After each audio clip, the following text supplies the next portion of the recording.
exercise today. I think this is really going to help you out as far as your balance. Balance is really it's a core secret of golf. It's one of the 4 core secrets of golf. Okay? Now, we can generally say that the professional is much more balanced than the average weekend golfer. Now, how does a professional attain that balance? Well, we have this.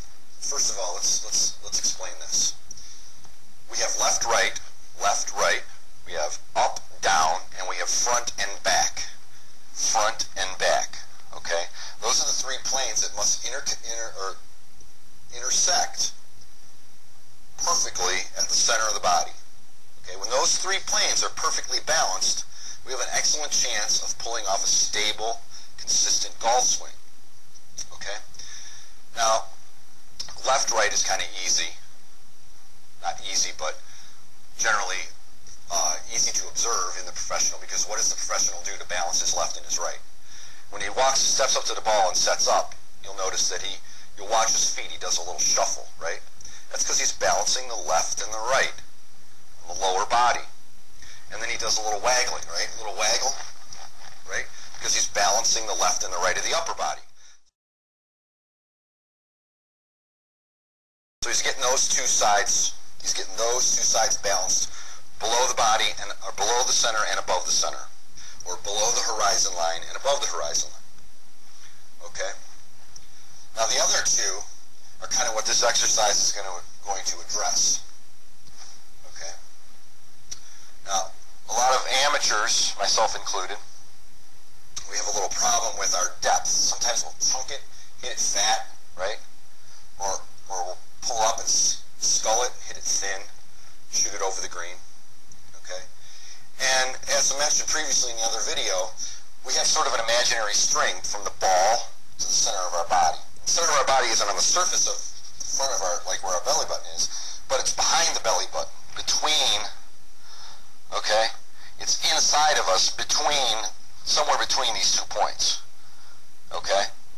So you don't want to think of the center as being here, because as we turn, the belly button is working on a circumference of the sphere which is inside of it, okay? All right, so there's a tiny little marble, so to speak, inside of us, in between here, that we're swinging around, okay? So we want to maintain that little center that's in between here. We want to maintain that distance the same to the ball throughout the swing. And we're going to have excellent contact, excellent depth perception.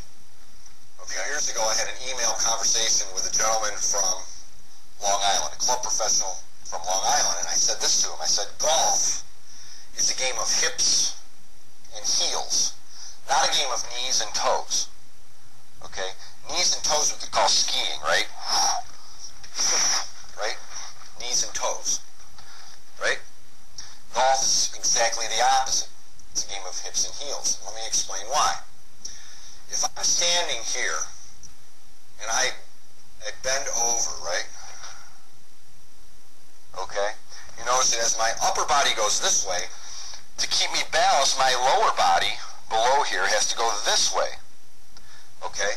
So in golf, not only are we bending over to reach the ball, we're holding a weighted club, which is adding to that. So we even need more counterbalancing to maintain our balance. Okay?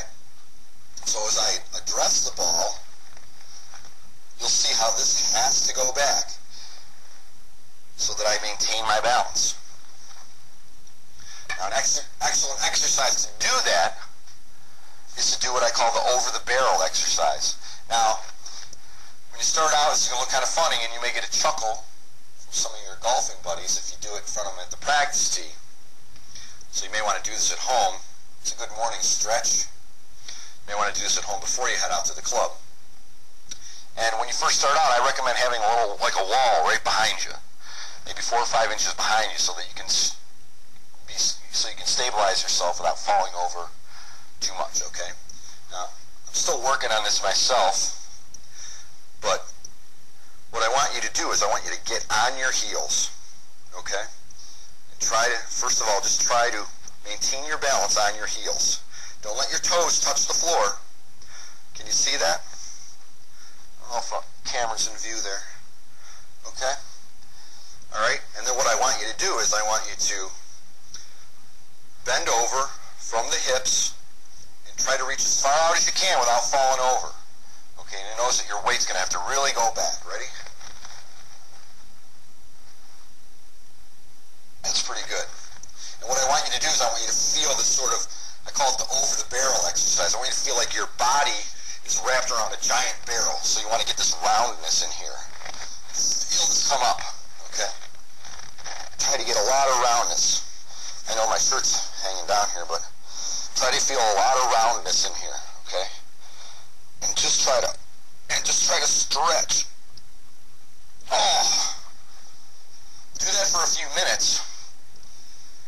And then, when you go to approach the ball, when you're after you do your routine, you're set up, get your alignment, you're ready to go, you're stepping into your stance.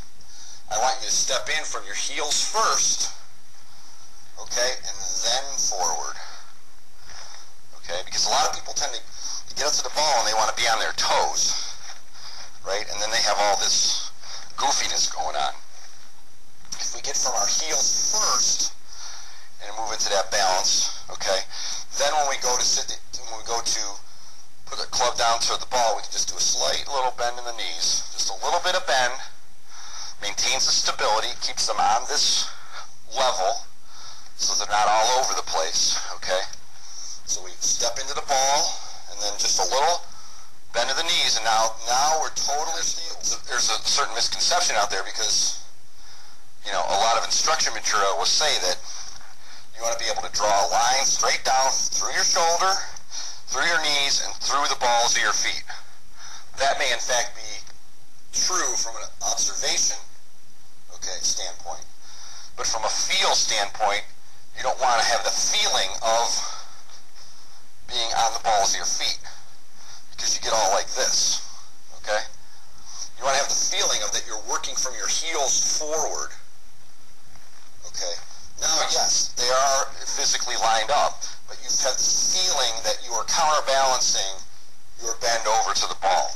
And you're going to have a lot more success if you approach it that way.